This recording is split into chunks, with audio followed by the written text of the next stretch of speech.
Hello dear students, we are going to learn a new topic. Our topic or discussion is postulates of monohybrid cross. How many postulates were given by Mendel basis of monohybrid cross? Hello प्यारे बच्चों, इस video में हम discuss करने वाले एक नया topic, हमारा टॉपिक और डिस्कशन है पोस्टुलेट्स ऑफ मोनोहाइब्रिड क्रॉस। कितने पोस्टुलेट दिए गए थे मेंडल के द्वारा मोनोहाइब्रिड क्रॉस के बेसिस पे, ये हम डिस्कस करेंगे। उसकी डिटेल स्टडी हम करने वाले हैं, कितने लॉ की फॉर्म में कन्वर्ट हो गई यही हम पढ़ने वाले हैं। वीडियो बहुत इंपॉर्टेंट होने वाला है, तो एंड तक वीडियो को देखना। My name is Deepak Lathar. I am going to explain all this in video. First, postulates of monohybrid cross. देखो बहुत सारे पोस्टुलेट दिए गए, जिसमें से सबसे पहले आपको पता है कितने पोस्टुलेट दिए गए मोनोहाइब्रिड क्रॉस। 3 पोस्टुलेट। पहला पोस्टुलेट ऑफ पेड फैक्टर, दूसरा पोस्टुलेट ऑफ डोमिनेंस था जो कि लॉ की फॉर्म में कन्वर्ट हो गया है, और तीसरा था पोस्टुलेट ऑफ सेग्रीगेशन जो लॉ की फॉर्म में कन्वर्ट हो गया है। तो ये 3 पोस्टुलेट दिए गए। तो क्वेश्चन यही आता है सिंपली नीट के अंदर कि कौन कौन से पोस्टुलेट मोनोहाइब्रिड क्रॉस के बेसिस पे हैं या कौन सा पोस्टुलेट मोनोहाइब्रिड क्रॉस के बेसिस पे नहीं है, उससे रिलेटेड नहीं है। यही बस एग्जाम में क्वेश्चन आता है। अंदर की डिटेल भी हम समझेंगे, लेकिन आपको इतना ही पता होना एग्जाम पॉइंट ऑफ व्यू के लिए ज़रूरी है। बस यहाँ से इतना ही क्वेश्चन आएगा। देखो सबसे पहले पोस्टुलेट ऑफ पेड फैक्टर, इसमें क्या था, इन्होंने बताया according this postulate each character is controlled by a pair of factor. इस फैक्टर को आज हम क्या बोलते हैं, जीन बोलते हैं। पहले इन्होंने फैक्टर बोला था जिसको आज हम जीन बोलते हैं। आपको पता है वैसे भी जीन हमेशा पेयर में होती है। जीन पेयर में उन्होंने भी कहा था कि कोई भी कैरेक्टर जो है वो कंट्रोल किया जाता है पेयर ऑफ फैक्टर के द्वारा। क्योंकि ये जीन की स्टडी नहीं की थी इन्होंने, उस टाइम सिर्फ फिनोटाइप की स्टडी किया था, लेकिन ये सब बता दिया था इन्होंने पेयर ऑफ फैक्टर के द्वारा कंट्रोल होता है हर एक कैरेक्टर। तो ऑलरेडी आपको ये चीज़ अभी पता है, जब हमने यहाँ पे देखा था कि उसके अंदर जो क्रॉस हुआ था तो हमेशा हमने जीन का पेयर बनाया था। जाइगोट जहाँ पे होता है, 2n जहाँ होता है वहाँ पेयर में ही होती है जीन। तो इन्होंने फिनोटाइप को स्टडी किया, लेकिन इस बारे में बताया कि इन्होंने बताया कि पेयर ऑफ फैक्टर में से एक फैक्टर हमेशा कहाँ से आता है, मेल पेरेंट से। जब आपको पता है जाइगोट जब बनता है तो हमेशा किसी भी जीन की एक कॉपी मेल पेरेंट से आती है और दूसरी कॉपी हमेशा फीमेल पेरेंट से आती है। जब गैमेट्स फ्यूज करते हैं तो एक कॉपी मेल से आती है, एक कॉपी फीमेल से आती है। जाइगोट का फॉर्मेशन होता है फर्टिलाइजेशन होने से। तो यहाँ पर भी सेम इन्होंने कॉन्सेप्ट को एक्सप्लेन करने की कोशिश की थी, बताई थी इस पोस्टुलेट के बारे में। वैसे भी आप देख सकते हैं यहाँ पे जहाँ पर जीन है वो हमेशा पेयर में है। देखो ये जीन पेयर में है, ये जीन पेयर में है, यहाँ पे जीन पेयर में है। तो हमेशा जीन किस फॉर्म में है, पेयर में है। तो फैक्टर बोला था इन्होंने, फैक्टर को आज हम जीन बोलते हैं। इन्होंने जीन की स्टडी नहीं की थी, वैसे जीनोटाइप ने स्टडी किया था, केवल फिनोटाइप ही स्टडी किया था। तो पहला postulate of pair factor simple सा है, इस character is controlled by a pair of factor. Next है पोस्टुलेट ऑफ डोमिनेंस, जो कि लॉ ऑफ डोमिनेंस बन गया है। इसी को फर्स्ट लॉ भी बोलते हैं। लॉ और पोस्टुलेट क्या होता है बेटा, पोस्टुलेट जो उन्होंने स्टेटमेंट दिया था वो वैलिड भी हो सकता है, इनवैलिड भी हो सकता है, आगे चेंज भी हो सकता है। लेकिन लॉ जो होता है वो चेंज होने के चांसेस नहीं होते हैं, वो वैलिड हो जाता है ऑल ओवर द वर्ल्ड। तो पहला लॉ बना law of dominance. Law of dominance जो था बेस्ड ऑन किस बेसिस पे एक्सप्लेन कर सकते हैं, F1 हेट्रोजाइगस टॉल प्लांट जो बने थे, डोमिनेंट जो बने थे, और F2 जनरेशन पे। देखो कैसे मैं समझाता हूँ आपको, बहुत ही आसान है इसको समझना। देखो यहाँ पे मोनोहाइब्रिड क्रॉस वाले ले रहे हैं एग्जाम्पल। आपने देखा कि यहाँ पे डोमिनेंट पेरेंट्स थे, एक रिसेसिव पेरेंट था, इनका प्योर पेरेंट्स थे। ये दोनों देख सकते हैं आप होमोजाइगस कंडीशन में है, क्रॉस हुआ और यहाँ पे सारे के सारे कैसे आ गए थे, डोमिनेंट फिनोटाइप वाले, और हेट्रोजाइगस कंडीशन में थे तो सारे फिनोटाइप डोमिनेंट बने। कोई भी यहाँ डवार्फ नहीं आया था, कोई भी डवार्फ F1 जनरेशन में, फर्स्ट फिले जनरेशन में नहीं दिखा था। डवार्फ कब दिखाई दिया बेटा आपको, रिसेसिव कब दिखाई दिया आपको, जब F2 जनरेशन आई। कब दिखाई दिया आपको, F2 जनरेशन। तो F2 जनरेशन के अंदर आपको क्या दिखाई दिया बेटा, यहाँ पे F2 जनरेशन के अंदर आपको रिसेसिव भी जो है फिनोटाइप दिखाई दिया। जबकि F1 जनरेशन में आपको कोई भी रिसेसिव दिखाई नहीं दिया, जो कि पेरेंट्स में थे रिसेसिव।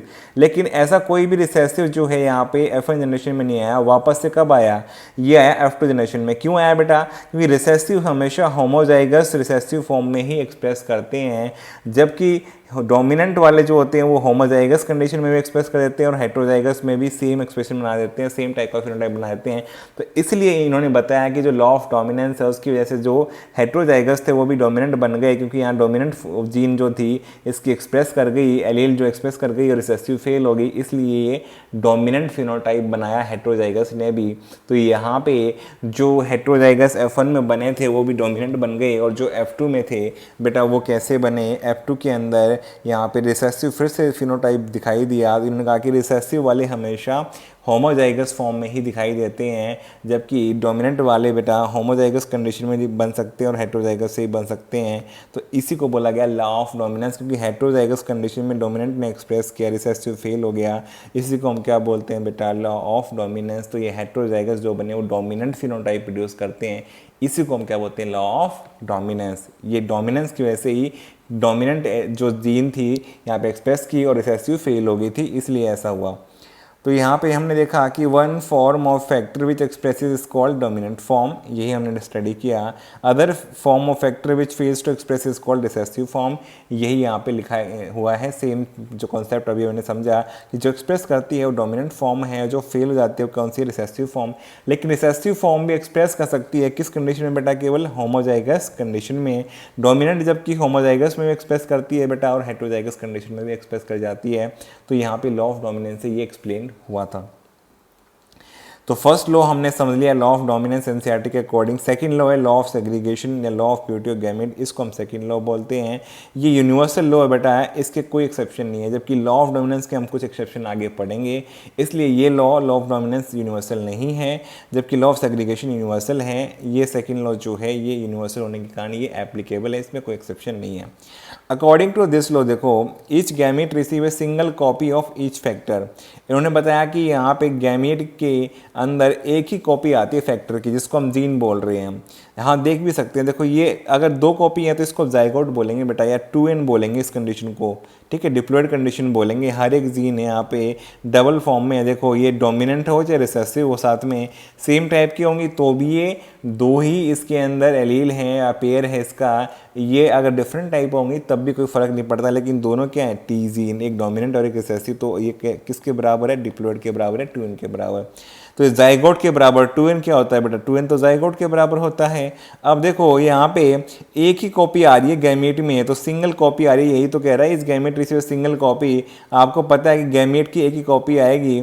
जैसे मैं लिख दूँ यहाँ पे A gene, B gene, D gene, C gene या ई जीन, तो ये डबल डबल कॉपी लिख रहा हूँ तो ये जाइगोट होगा बेटा। इसके अलावा कितनी जीन लिख दूँ मैं यहाँ पे, लेकिन इस टी जीन के साथ ए की एक कॉपी आ गई, बी की एक कॉपी आ गई, डी की एक कॉपी आ गई, तो इसके साथ भी ऐसे हुआ, ए की एक कॉपी आ गई, बी की एक कॉपी आ गई और सी की एक, तो यहाँ पे सिंगल कॉपी अगर प्रेजेंट है, नंबर ऑफ एलील जितनी यहाँ पे प्रेजेंट होंगी उससे फर्क नहीं पड़ता है बेटा, हर एक जीन की एक ही एलील होनी चाहिए तो गैमेट कहलाएगा। अगर दो दो कॉपी प्रेजेंट है किसी भी जीन की तो वो जाइगोट कहलाएगा बेटा, 2n कहलाएगा, 2n के बराबर होगा। ये गैमेट हैप्लॉइड के बराबर होते हैं, इसलिए each gamete receive single copy of each factor. Gamete contain one allele for each gene, देखो एक ही एलील आ रही है ना, तो इसमें दोनों एक साथ आ रही हैं तो भी एबनॉर्मल है, या किसी में एक भी ना आए तो भी एबनॉर्मल है। तो किसी में भी दोनों एक साथ चलेंगे तो कंडीशन एबनॉर्मल है बेटा, गैमेट प्योर नहीं होगा, इम्प्योर होगा। तो यहाँ पे दोनों एक साथ आ जाती तो इम्प्योर, यहाँ पे आ जाती तो इम्प्योर, या एक भी नहीं आती किसी में, मान लो कोई भी नहीं आती तो भी इम्प्योर। तो इसलिए यहाँ पे gamete contain one allele for each gene, इसलिए हम क्या कहते हैं, gametes are pure for each gene. हर एक गैमेट के लिए प्योर क्यों है यहाँ पे, हर एक जीन के लिए गैमेट, क्योंकि बेटा एक कॉपी रिसीव करता है गैमेट, तो हैप्लॉइड यहाँ पे कंडीशन हो जाती है। देखो इसको हम समझने के लिए 11th क्लास का एग्जांपल लेते हैं, जहाँ हमने ऑलरेडी ये समझ लिया, सेल डिवीजन हमने समझ लिया है, और सेल डिवीजन में हमने स्पेसिफिकली मियोसिस जिससे गैमेट फॉर्मेशन होता है उस प्रोसेस के बारे में बात कर रहे हैं। मियोसिस को हम जो है 2 फेज में डिवाइड करते हैं, मियोसिस 1, मियोसिस 2। तो हम बात कर रहे हैं बेटा मियोसिस 1 की, जहाँ पे मेटाफेज 1 और एनाफेज 1 फेज आती हैं। अब देखो हमें मेटाफेज में हमने क्रोमोसोम बनाया बेटा, होमोलोगस क्रोमोसोम, एक दूसरे की सेम कॉपी, ये भी होमोलोगस क्रोमोसोम। ये इक्वेटर पे अरेंज है बेटा, ये इक्वेटर के ऊपर अरेंज है। एनाफेज में जाने से पहले मेटाफेज प्लेट बन जाती है, एक ऊपर बन जाती है एक नीचे बन जाती है, 2 मेटाफेज प्लेट का फॉर्मेशन होता है। तो यहाँ पे देखो बेटा, अगर ये एनाफेज में जाएंगे तो क्या होगा कि ये बीच से अलग हो जाएंगे, जिसमें से पेयर में से एक क्रोमोसोम इस साइड जा रहा है इस पोल की तरफ, दूसरा इसके अपोजिट साइड जाएगा। सेम इस पेयर के साथ हुआ है बेटा, इस पेयर में से ये वाला इस साइड जा रहा है और ये वाला इस साइड। देखो ये दोनों नॉन होमोलोगस थे, ये ब्लू और ग्रीन नॉन होमोलोगस, जबकि ब्लू और ब्लू होमोलोगस, ग्रीन और ग्रीन होमोलोगस। तो ये नॉन होमोलोगस क्रोमोसोम एक साथ नहीं यहाँ पे जा रहे हैं। देखो यहाँ पे कंडीशन क्या थी 2n, यहाँ पे कंडीशन कैसी होगी बेटा n इस साइड और n इस साइड, सब क्रोमोसोम की एक एक कॉपी इस पोल पे जा रही है और एक एक कॉपी इस पोल अपोजिट पोल की तरफ जा रही है। तो एना फेज़ 1 में क्या हो जाता है बेटा, यहाँ पे डिस जंक्शन, ये जंक्शन जो बना हुआ था अभी तक 2n कंडीशन जो थी बेटा, n इधर टोटल कितना हो गया 2n। अब कितनी रही, केवल इसकी भी एक कॉपी है और यहाँ पे इसकी एक कॉपी है, तो सबकी एक कॉपी जा रही है, तो n कंडीशन होगी जिसको बोलेंगे सेपरेशन होने को डिसजंक्शन। तो क्रोमोसोम अलग हो जाना क्या कहलाता है, डिसजंक्शन, जो कि हम सेल डिवीजन में ऑलरेडी डिस्कस कर चुके हैं। ये कौन सी ब्रांच में आएगा बेटा, सेल बायोलॉजी। इसको हम स्टडी करेंगे क्रोमोसोम को, तो क्या बोलेंगे, सेल बायोलॉजी। लेकिन जैसे ही देखो बेटा, जहाँ पे इसके अंदर तो डीएनए है, इस क्रोमोसोम के अंदर डीएनए है, इसके अंदर भी डीएनए है, अभी तक ये साथ साथ थे, लेकिन क्या होगा बेटा, ये क्रोमोसोम अलग जगह जा रहे हैं और ये क्रोमोसोम अलग जगह जा करके अलग सेल का पार्ट बन जाएंगे। तो इसकी कितनी कॉपी रह जाएंगी बेटा, यहाँ पे एक ही डीएनए की कॉपी रह जाएगी और एक इसके अंदर रह जाएगी। तो बेटा यहाँ पे क्या हो जाएगा, जीन अलग अलग हो जाएंगे, जो पेयर में थे ना अभी तक जीन, और जीन पेयर टूट जाएगा बेटा, ये अलग अलग सेल बन जाएंगी, यहाँ पे दो डॉटर सेल बन जाती हैं इसका साइटोकिनेसिस होने से। तो इसे हम क्या बोलते हैं, सेपरेशन ऑफ जीन को हम क्या बोलते हैं। जब क्रोमोसोम अलग होंगे तो बेटा उनके अंदर की जीन्स की भी एक कॉपी रह जाएगी। सेग्रीगेशन क्या हो गया बेटा, जीन का सेग्रीगेशन। तो जीन के लिए टर्म यूज़ करते हैं सेग्रीगेशन, तो जीन के लिए हम यूज़ करेंगे सेग्रीगेशन। हम क्रोमोसोम के लिए यूज़ करते हैं बेटा डिसजंक्शन। तो जीन का पेयर अलग हो गया है हमेशा के लिए, तो सेग्रीगेशन हो गया, जीन सेग्रीगेशन, इसलिए इसको बोलते हैं लॉ ऑफ सेग्रीगेशन। और ये बेटा देखो यहाँ पे किस ब्रांच में आता है, जेनेटिक्स में। तो ये हम स्टडी कहाँ करते हैं, जेनेटिक्स में। इसलिए सेल डिवीजन को भी आपको साथ साथ समझ में आना चाहिए, पढ़ना चाहिए, रिवाइज करना चाहिए, क्योंकि सेल डिवीजन का एप्लीकेशन जेनेटिक्स में बहुत ज़्यादा है। गैमीट फॉर्मेशन यहाँ पे हमेशा करते हैं, तो मेयोसिस से गैमीट फॉर्मेशन होता है, और उसी से हमने लॉ ऑफ सेग्रीगेशन या प्योरिटी ऑफ गैमेट को समझा है बेटा। तो एनाफेज 1 आने के बाद क्या होगा, तो यहाँ पे ये सेग्रीगेशन हो चुका होगा जीन का, और जेनेटिक्स में इसको स्टडी करते हैं। क्रोमोसोम अलग होंगे तो जीन भी अलग हो जाती हैं। यही हमने यहाँ पे डिस्कस किया है बेटा, लॉ ऑफ सेग्रीगेशन या law of purity of gamete. देखो अगर मैं कहूँ कि यहाँ पे इसके पास ये कॉपी थी, इसके पास ये, तो इस साइड केवल डोमिनेंट जा रही है और इस साइड केवल रिसेसिव जा रही है, तो बेटा ये प्योर हो जाएंगे और सेग्रीगेट हो जाएंगे अलग अलग हमेशा के लिए।